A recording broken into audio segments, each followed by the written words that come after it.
السلام علیکم ناظرین، میں ہوں علی عمران جٹھا اور میرے ساتھ اس وقت جو مہمان شخصیت ہیں ان کا نام ہے کرشن شرما.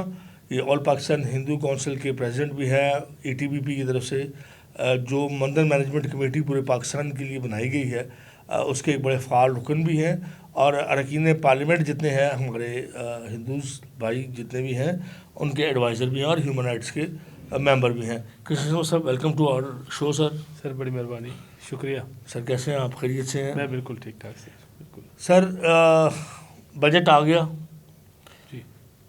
اور اس میں منارٹیز کے لیے کیا ہے، کچھ روشنی ڈالیں گے آپ؟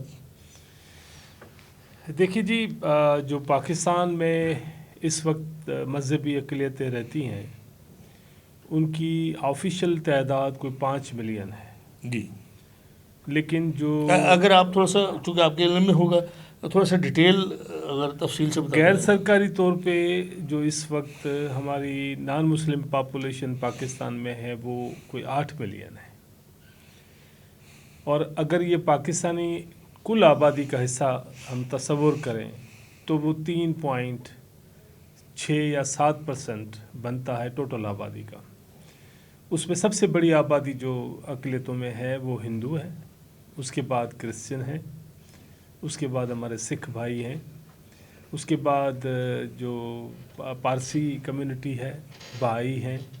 سو اس طرح سے اگر آپ اندازہ کریں گے تو چھوٹی موٹی جتنی بھی اقلیتیں ہیں وہ آبادی کے تناسب سے وہ شیڈول کاسٹ کو ہم کیسے؟ اچھا، وہ بھی میں اس پہ آتا ہوں. اور جو ہندو پاپولیشن ہے، پہلی دفعہ پاکستان میں جو 2017 کی سینسس ہوئی ہے یا اس کا جو رینیول ہوا ہے، اس میں کوئی 8 لاکھ کے قریب لوگوں نے خود کو رجسٹرڈ کیا ہے ایز اے شیڈول کاسٹ. تو یہ پہلی دفعہ اس قسم کی سینسس ہوئی ہے جس میں سیگریگیٹ کیا گیا ہے اپر کاسٹ ہندو کو اور شیڈول کاسٹ کو. تو یہ پہلی دفعہ رجسٹریشن یہ ہوئی ہے، لیکن یہ وہ لوگ ہیں جو ہندو شیڈول کاسٹ ہیں. دوستوں، اور اگر آپ ان کی آبادی کا غیر سرکاری جائزہ لیں گے تو وہ تقریباً کوئی 90% ہندو آبادی کا بنتا ہے، جس میں بڑی جو کمیونٹیز ہیں یا کاسٹس ہیں ان میں میگواڑ ہے، بھیل ہے، کولی ہے، جوگی ہے، باگڑی ہے، اود ہے. ایسی کئی کاسٹس ہیں جو یہاں ابھی ایگزسٹ کرتی ہیں. الدو کہ 1957 میں ایک شیڈیول ڈکلیئر کیا تھا گورنمنٹ آف پاکستان نے تھرو آرڈیننس. اس میں کوئی 57 ایسی ٹرائبس یا کاسٹ ہیں جن کو انہوں نے شیڈیول کیا تھا، اور اس کے لیے مختلف انیشیٹو یا افرمیٹو ایکشنز گورنمنٹ نے تجویز کیے تھے، جس کے تھرو آپ ان سوشلی ایکسکلوڈڈ لوگوں کو آپ مین اسٹریم کر پائیں. مگر نواز شریف صاحب کے جو ایز اے وزیر اعظم جو پہلا دور تھا، اس میں اس جو کوٹا تھی ان کی اکنامک امپاورمنٹ کے لیے، جو جاب کوٹا تھا 6%، اس کو ختم کیا گیا. اور پھر تمام مذہبی اقلیتوں کے لیے 5% جاب کوٹا ڈکلیئر ہوا. تو یہ بیسیکلی آبادی کا جو تناسب ہے پاکستان میں وہ اس طرح سے ہے. جی دوست، بجٹ کے حوالے سے آپ کچھ کہنا چاہ رہے تھے؟ اچھا دیکھیں، آپ کو پتہ ہے کہ جب آپ کی آبادی تعداد کے لحاظ سے بہت کم ہو تو آپ حکومتوں کی اس طرح سے پریارٹی نہیں رہتے. لہٰذا ظاہر ہے جتنی ہمارے یہاں پاورٹی ہے، الٹریسی ہے، بھوک افلاس ہے، بیماریاں ہیں، اس طرح سے بجٹ میں ہم اکوموڈیٹ نہیں ہوتے. پھر بھی 18ویں ترمیم کے بعد جب اب مذہبی اقلیتیں صوبائی سبجیکٹ بن گئی ہیں، اب ہماری قانون سازی، ہماری بجٹ، ہماری فلاح بہبود، ہماری سیکیورٹی، ہماری پروٹیکشن، یہ سب صوبوں کی یہاں پہ ذمہ داری بن گئی ہے. لہٰذا جو صوبائی بجٹ ابھی تک کوئی آیا نہیں ہے، جو وفاقی بجٹ آیا ہے، پنجاب کا بجٹ تیار ہے، جس ابھی تک وہ اناؤنس نہیں ہوا تو بہت مشکل ہو جائے گا اس پہ کوئی ہم بات کر پائیں. لیکن جو فیڈرل گورنمنٹ کا بجٹ آیا ہے اس میں ہم سمجھتے ہیں کہ جس طرح سے پاورٹی کو ایڈریس کیا گیا ہے، جیسے بے نظیر بھٹو انکم سپورٹ پروگرام میں ایکسپانشن کی گئی ہے، اس کی بجٹ کا اضافہ کیا گیا ہے، ہائر ایجوکیشن کو فوکس کیا گیا ہے، ہماری سوشل سیکورٹیز کو فوکس کیا گیا ہے، تو میں سمجھتا ہوں اس کا جو امپیکٹ ہے وہ ظاہر ہے وقت کے ساتھ جب ہم مہنگائی بہت عروج پہ ہے اور ملک کے معاشی حالات بھی ہمیں کوئی ایسا نہیں ہے کہ ہمیں پتہ نہیں ہے، جس کرائسس کو ہمارا ملک اس وقت درپیش ہیں ان کو چیلنجز، ٹیکس کو جس طرح سے اعلان کیا گیا ہے کہ ہم اس کی جو ایکسیس ہے ایف بی آر کی اس کو بڑھائیں گے، لوگوں کو ٹیکس نیٹ میں لے آئیں گے، تو میں سمجھتا ہوں کہ ہماری آبادی جو ہے زیادہ تر وہ ایگرو بیسڈ ہے، وہ شیئر کراپر ہے، وہ ملک کے زرعی طاقت میں اپنا کنٹریبیوشن دیتے ہیں ایز اے لیبر، اور ان کے ویجز کوئی ریکگنائز نہیں ہے اس طرح سے جیسے باقی سرکاری اداروں میں کارپوریٹ سیکٹر میں ہوتا ہے. لہٰذا وہ ٹیکس دینے والے تو شامل ہیں، وہ انڈائریکٹ ٹیکس جس کو ہم کہتے ہیں، چائے کی پتی پہ، چینی پہ، چاول پہ، آٹے پہ، گیس پہ، بجلی پہ، ان تمام چیزوں کا ٹیکس تو وہ پے کرتے ہیں، جبکہ کوئی بھی ٹیکس وہ پے نہیں کرتے، اس لیے کہ وہ جو سیکٹر ہے پورا ایگریکلچر وہ ہماری ٹیکس نیٹ میں نہیں ہے. ہم ابھی تک ٹیکس میں اتنا بڑا یہ کمپوننٹ ہم نے دور رکھا ہے، الدو کہ ہم چیلنجز میں ہیں، اور مذہبی اقلیتیں جتنی پاکستان میں وہ سروس ڈیلیوری میں موجود ہیں، وہ اپنا حصہ جس طرح سے ہو سکتا ہے ملکی معیشت میں وہ ادا کر رہے ہیں. اچھا سر، مذہبی اقلیتوں کے حوالے سے بات چلی، ہمارے تو نالج میں یہی تھا یا ہم یہی سمجھتے تھے کہ مسیح کی تعداد چونکہ پنجاب میں ہم دیکھتے ہیں بہت ہے اور سندھ میں بھی بہت ہے، تو ہمارا تو یہ خیال تھا کہ شاید مسیح جو ہے وہ زیادہ، لیکن خیر آپ نے اس کی درستگی کر دی. لیکن اگر ٹوٹل منارٹیز کے حوالے سے دیکھا جائے تو مسیح اور سکھ برادر جو ہے وہ تھوڑا سا خوشحال ہے بنسبت ہندوؤں کی. اس کی کیا بنیادی وجہ آ سکتی ہے کہ ہندو اتنی اکثریت میں ہونے کے باوجود آپ بتا رہے ہیں وہ لٹریسی سے دور ہیں، الٹریٹ ہیں، اور جو ہے ان کے حالات بھی بہت برے ہیں؟ دیکھیں، ہندو پاکستان بننے کے بعد یہاں بڑی مقدار میں رہتے تھے، کیونکہ ان کی زیادہ تعداد بنگلہ دیش میں رہتی تھی، بنگال میں رہتی تھی. درست ہے. جب وہ الگ ہو گئے تو ہماری تعداد جو باقی میجورٹی میں اس وقت موجود ہے وہ سندھ میں سب سے زیادہ ہے، اس کے بعد بلوچستان میں ہے، پنجاب میں ہے، کے پی کے میں ہے. اب چونکہ آپ جو تجزیہ کر رہے ہیں یہاں پہ جو پالیسی ساز ادارے تجزیہ کرتے ہیں، وہ لاہور چونکہ اسلام آباد کے قریب ہے تو پنجاب کا وہ جو فلیور ہے وہ زیادہ دکھتا ہے کیونکہ یہاں کرسچن زیادہ ہیں. ادروائز اور ہم چونکہ پانی دریائے سندھ کا لاسٹ میں پیتے ہیں تو ہماری جو گنتی ہے وہ بھی تھوڑا دیر سے ہوتی ہے. نہیں صحیح، وہ آپ نے تو وہی بات کی نا کہ بھائی آپ لوگ چونکہ منارٹی سے ہیں، آپ کا اعتراض بند ہے، تو لیکن اکثر لوگ یہ بات کرتے ہیں کہ جی پنجاب سارے فنڈس نہیں جاتا. پنجاب آبادی کے حساب سے بھی تو دیکھیں نا جی پنجاب میں کتنی خلقت رہتی ہے اور اپنا کتنا ٹیکسز کٹھے ہوتے ہیں، کتنا ریونیو پنجاب جنریٹ کرتا ہے. خیر یہ تو ایک قدر بات تھی، آپ نے وہ بات کو ہنس کے ٹال دیا کہ لٹریسی کیوں دور ہے. Coming forward towards the management committee آپ کی جو ہے، یہ ای ٹی بی پی کی طرف سے ہندوؤں کے مندروں کے اوپر ایک نگران بنایا گیا ہے، ایک ایڈوائزری بورڈ کہہ لیں جس کے آپ سربراہ ہیں. یہ بتائیے کہ اس کا جو ہے آج تک کیا پروگرس رہی ہے اس کی، اور کون کون سے جو ایسے پروجیکٹس ہیں جو ختم ہو چکے ہیں اور کون سے پائپ لائن میں ہیں؟ دیکھیے، سب سے پہلے تو میں اس جو پاکستان ہندو مندر مینجمنٹ کمیٹی ہے اس کے پس منظر سے تھوڑا بریفلی آپ کو میں واقف کروں. جو لیاقت نہرو پیکٹ ہے اس کے تحت دونوں ممالک نے یہ فیصلہ کیا، انڈو پاک میں، کہ جو مسلم پراپرٹیز جو کامن پراپرٹیز تھیں جو اس طرف رہ گئیں، چھوڑ آئے لوگ اور ہجرت کر کے پاکستان آئے، یا یہاں سے ہندو اور سکھ لوگ جو چلے گئے تھے، ان کی جو کامن پراپرٹیز تھی ان کی پروٹیکشن اور پرزرویشن کے لیے دو بورڈ بنائے گئے. ایک وہاں بنا اویکو ٹرسٹ پراپرٹی بورڈ، ایک پاکستان نے بنایا. جو پاکستان نے بنایا کیونکہ اس میں ڈائریکٹ کوئی کمیونٹی ریپرزنٹیشن نہیں تھی، لہٰذا انہوں نے ایک الگ الگ پربند کمیٹی بنا دی. چونکہ سکھ جو فیتھ ہے، ہمارے جو سکھ بھائی ہیں، جو سنگت ہے، وہ زیادہ تر پنجاب میں رہ گئی ہیں. ان کے جو مقدس مقامات ہیں، ہمارے نانکانہ صاحب ہے، کرتارپور صاحب ہے، پنجا صاحب ہے، یا باقی جو تاریخی اور بڑی عزت کے مقامات ہیں وہ پنجاب میں ہیں. تو وہ سکھ کا برادری ادھر ہے، تو ان کے لیے باقی جو ہندو پاپولیشن ہے، یہ پہلی دفعہ میں حکومت پاکستان، خصوصی طور پہ ریاست پاکستان کا ایز اے ہندو سٹیزن شکر گزار ہوں کہ انہوں نے ہمارا جو رائٹ آف ریلیجن جو مجھے کانسٹیٹیوشن دیتا ہے، آرٹیکل 20 کے تحت، آرٹیکل 19 کے تحت، آرٹیکل 36 کے تحت، وہ جو میرا اسٹیٹس ہے ایز اے ایکول سٹیزن، وہ مجھے انشور کیا ہے کہ آپ کے مندروں کی حفاظت، ان کی ترقی، اس کے بنا پہ جو مذہبی سیاحت ہے اس کو کس طرح سے پروموٹ کیا جائے، تاکہ یہ احساس ختم کیا جائے کہ ہم کوئی 2 نمبر کے شہری ہیں، کوئی پہلے نمبر کا شہری ہے. اور یہ باور کرایا جائے کہ ریاست کے سامنے، جیسے قائد اعظم محمد علی جناح صاحب نے اپنی 11 اگست کی تقریر میں فرمایا تھا کہ ہم اب آزاد ہیں، ہر شہری برابر ہے، خواہ ان کا مذہب کچھ ہو، اس کی زبان کچھ ہو، اس کا علاقہ کچھ ہو، اس کا نسل کچھ ہو، ریاست کے بزنس کا اس سے کوئی تعلق نہیں ہے.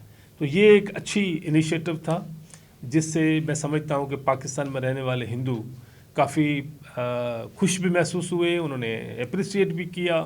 اور مجھے خوش نصیبی ہے کہ پہلے اس باڈی کا میں سربراہ ہوں، اور یہ وفاقی وزیر جو وزارت ہے مذہبی امور کی، اس کے انڈر میں آتا ہے.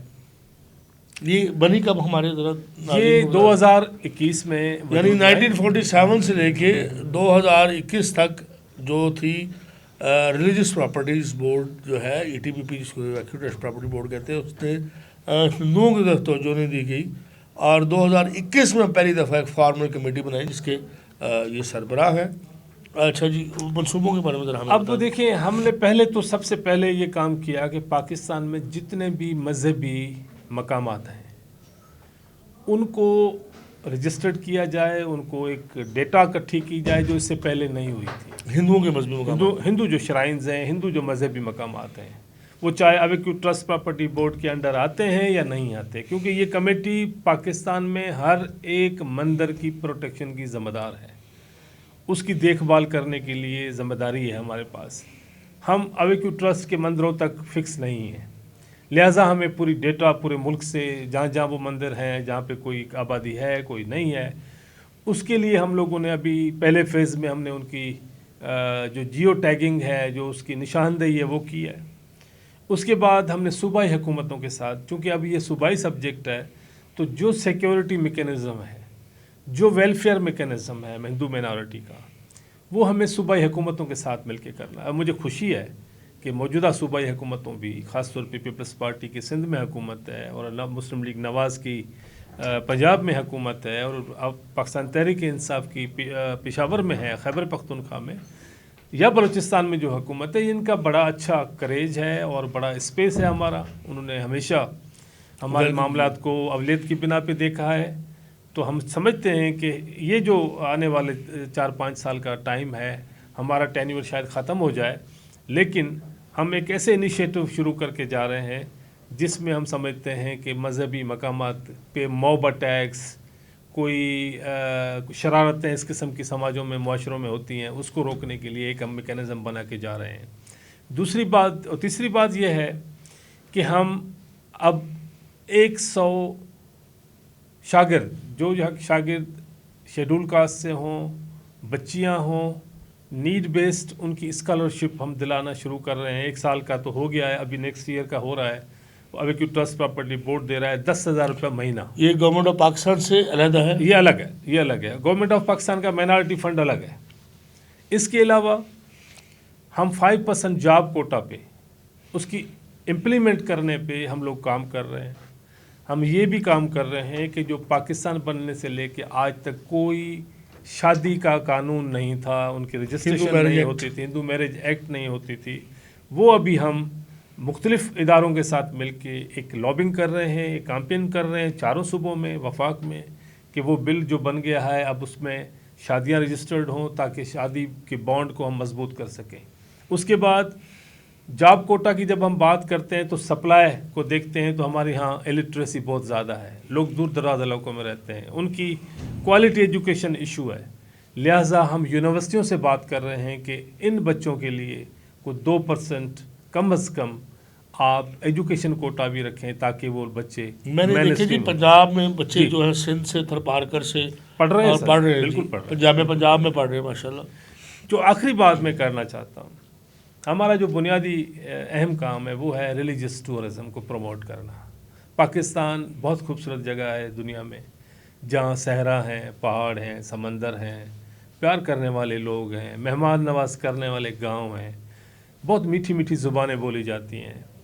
اس پہ ایک اور فلیور بھی ہے. وہ فلیور یہ ہے کہ جتنے بھی دنیا کے قدیم مذاہب ہیں ان کی یادگاریں یہاں موجود ہیں. بدھسٹ ہوں, جین ہوں, ہندو ہوں, سکھ ہوں. تو یہ ایک ایسا سورس آف انسپائریشن ہے جو دنیا کی جو بھی جہاں جہاں آبادیاں ان مذاہب سے تعلق رکھنے والے رہتے ہیں ان کی اٹریکشن کے لیے کہ وہ آئیں, یاترائیں کریں, یہاں پاکستان کی مہمان نوازی کا فائدہ اٹھائیں, یہاں کی کلچر کا فائدہ اٹھائیں, یہاں جو ہمارا ہینڈی کرافٹ ہے, ہماری باقی چیزیں ہیں وہ مارکیٹ ہوں. اس کے لیے ہم پاکستان مندر مینجمنٹ کمیٹی اس پہ بہت اہم کام کر رہی ہے. ہم اسی سال کچھ ایسے انٹرنیشنل اداروں کے ساتھ ایگریمنٹ کرنے جا رہے ہیں جن کے تحت ایک بڑی مقدار میں ہندو یاتری, جین یاتری پاکستان میں اپنی جو مذہبی مقامات ہیں ان کا دورہ کر پائیں گے, ان کی یاترا کر پائیں گے, اور حکومت پاکستان ان کی میزبانی کرے گی. تو یہ کچھ کام ہے جو ہم ابھی تک کر چکے ہیں. اچھا جی, آپ نے بات کی معاشرے کے تعاون کی, جیسے سارے 47 سے علیحدہ ہو گیا اور 47 کے بعد پھر سے ایک نیشن بن کے نکلے ہم.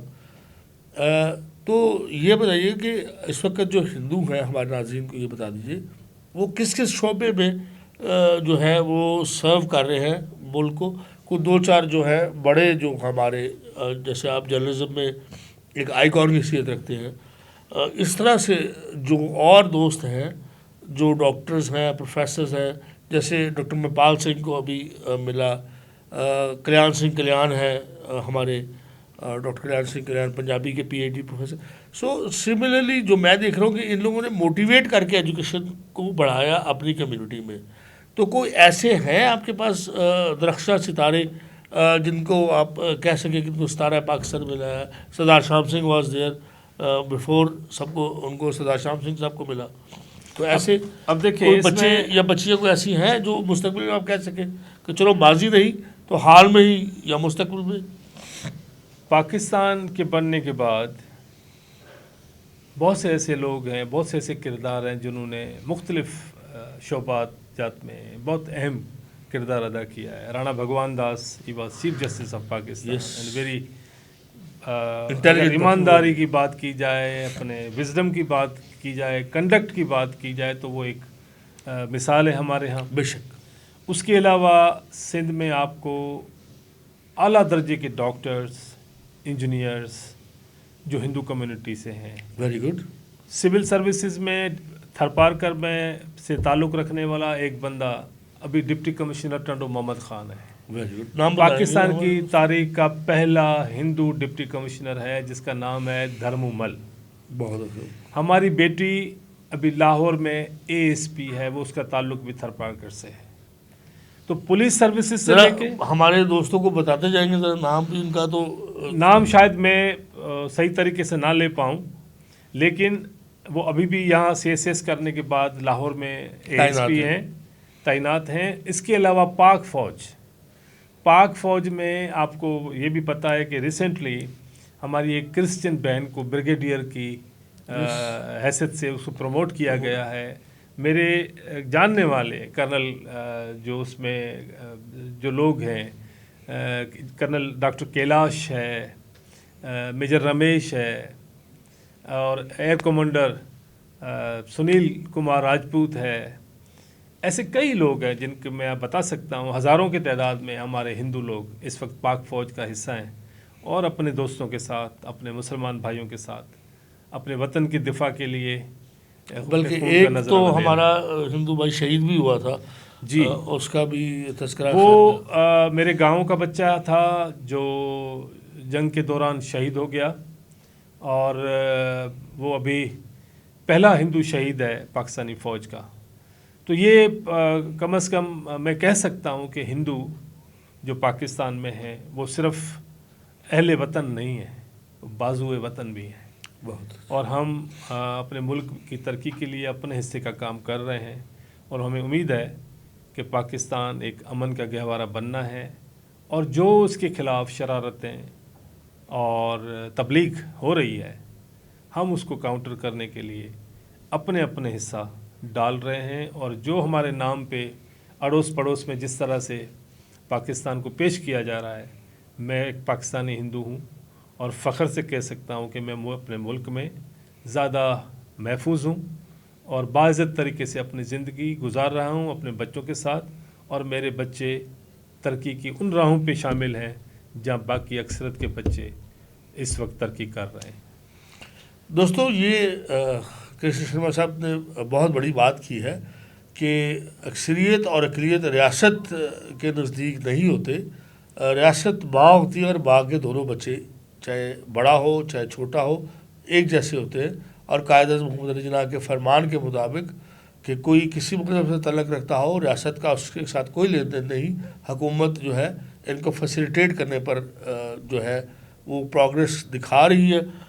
میں اس نوٹ کے ساتھ آپ کی بات کے ساتھ کہ ہم جو کسی طرف سے سرحد پار سے پاکستان کے ہندوؤں کے بارے میں بات کی جاتی ہے، تو پاکستان کے ہندو جو ہیں وہ یہاں بیٹھے ہیں، ان کی عزتیں محفوظ ہیں، ان کی زندگی محفوظ ہے، اور وہ ملک کی تعمیر و ترقی میں اپنا کردار ادا کر رہے ہیں.